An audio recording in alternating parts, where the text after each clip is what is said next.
काली माता और रक्त बीज का अंत, शक्ति और आस्था की अद्भुत कथा। हिंदू धर्म में देवी काली को शक्ति, विनाश और पुनर्जन्म की प्रतीक माना जाता है।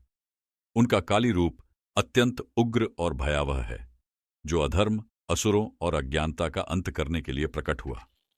देवी काली के इस अद्भुत अवतार से जुड़ी एक प्राचीन कथा राक्षस रक्तबीज के आतंक और उसके अंत की है। यह कथा न केवल देवी काली की महिमा को दर्शाती है, बल्कि हमें यह भी सिखाती है कि अन्याय और अधर्म के विनाश के लिए ईश्वरीय शक्ति कैसे कार्य करती है। राक्षस रक्तबीज का आतंक। पौराणिक कथाओं के अनुसार रक्तबीज एक अत्यंत शक्तिशाली असुर था, जिसे भगवान ब्रह्मा से वरदान प्राप्त था कि उसके खून की प्रत्येक बूंद से एक नया रक्तबीज जन्म लेगा। इस वरदान ने उसे अजेय बना दिया। रक्तबीज ने अपने असीम शक्ति का उपयोग देवताओं और मनुष्यों को आतंकित करने के लिए किया। उसने तीनों लोकों में उत्पात मचाना शुरू कर दिया और देवता भी उसके सामने असहाय हो गए। देवताओं ने इस समस्या का समाधान ढूंढने के लिए त्रिमूर्ति और देवी शक्ति की शरण ली। देवी दुर्गा ने यह दायित्व स्वीकार किया और राक्षसों के संहार के लिए युद्ध भूमि में उतरी। काली माता का अवतार युद्ध में रक्त बीज के साथ मुकाबला करना बहुत कठिन था।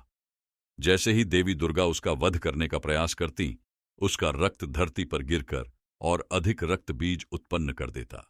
यह देखकर देवी दुर्गा ने अपनी भौहों को सिकोड़ा, जिससे क्रोध और शक्ति का प्रतीक देवी काली प्रकट हुई। देवी काली का रूप अत्यंत भयंकर था। उनकी त्वचा काली थी, गले में नरमुंडों की माला और कमर में कटे हुए हाथों की माला थी। उनकी 4 भुजाओं में विभिन्न शस्त्र थे। उनकी लाल लाल आंखें क्रोध से चमक रही थीं और उनका यह स्वरूप समस्त ब्रह्मांड को कंपा रहा था। रक्त बीज का अंत। देवी काली ने युद्ध भूमि में प्रवेश करते ही रक्त बीज का सामना किया। जब उन्होंने रक्त बीज पर आक्रमण किया, तो उन्होंने यह सुनिश्चित किया कि उसका खून धरती पर न गिरे। देवी काली ने अपनी लंबी जीभ से रक्त बीज के शरीर से निकलने वाले हर खून की बूंद को पी लिया। उनकी इस अनोखी रणनीति ने रक्त बीज को नए राक्षस उत्पन्न करने से रोक दिया। अंततः देवी काली ने रक्त बीज का संहार कर दिया और तीनों लोकों को उसके आतंक से मुक्त कर दिया। काली माता की महिमा और पूजा का महत्व। देवी काली के इस अद्भुत अवतार का महत्व केवल राक्षसों के अंत तक सीमित नहीं है।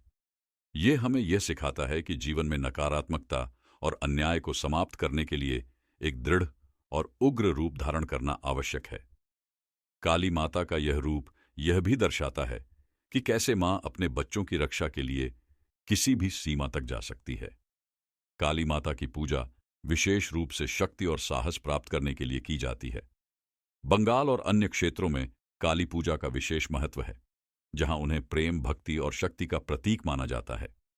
यह पूजा अमावस्या की रात को की जाती है, जो यह दर्शाती है कि अंधकार के भीतर भी ज्ञान और प्रकाश का अस्तित्व है। पौराणिक संदेश। काली माता और रक्तबीज की कथा केवल एक धार्मिक कथा नहीं है, बल्कि यह हमें यह सिखाती है कि जीवन में किसी भी कठिनाई या समस्या का समाधान धैर्य, दृढ़ता और साहस के साथ किया जा सकता है। यह कथा यह भी बताती है कि अन्याय और अधर्म के विनाश के लिए क्रोध और शक्ति का उपयोग उचित है। देवी काली का यह रूप हमारे जीवन में नकारात्मकता, अज्ञानता और डर के खिलाफ लड़ने की प्रेरणा देता है। यह हमें यह भी सिखाता है कि जब तक हम अपने डर और कमजोरियों पर विजय नहीं पाते, तब तक हम सच्चे अर्थों में स्वतंत्र और शांत नहीं हो सकते। काली माता की पूजा और भक्ति का अनुभव। काली माता की पूजा में श्रद्धालु उन्हें प्रसन्न करने के लिए मंत्र, भजन और हवन करते हैं। भक्त यह मानते हैं कि देवी उनकी हर समस्या का समाधान कर सकती हैं। वे अपनी समस्याओं, भय और कमजोरियों को देवी के चरणों में अर्पित करते हैं और उनसे साहस और शक्ति की प्रार्थना करते हैं। काली माता की पूजा विशेष रूप से उन लोगों द्वारा की जाती है जो अपने जीवन में किसी कठिन समय से गुजर रहे होते हैं। उनकी भक्ति ये सिखाती है कि कठिन समय में भी हार नहीं माननी चाहिए, बल्कि देवी की कृपा और शक्ति पर भरोसा रखना चाहिए। निष्कर्ष। काली माता और रक्तबीज की कथा केवल एक पौराणिक घटना नहीं है, बल्कि यह जीवन में साहस, शक्ति और भक्ति का प्रतीक है। यह हमें यह सिखाती है कि हर समस्या का समाधान संभव है, बशर्ते हम अपने भीतर की शक्ति को पहचानें और उसका सही दिशा में उपयोग करें। काली माता का यह रूप हमें यह विश्वास दिलाता है कि अंधकार चाहे कितना भी गहरा हो, लेकिन अंततः ज्ञान, शक्ति और प्रकाश की विजय होगी। देवी काली की महिमा और पूजा हमें यह प्रेरणा देती है कि हम जीवन में आने वाली हर बाधा का डटकर सामना करें और अंततः सफलता प्राप्त करें।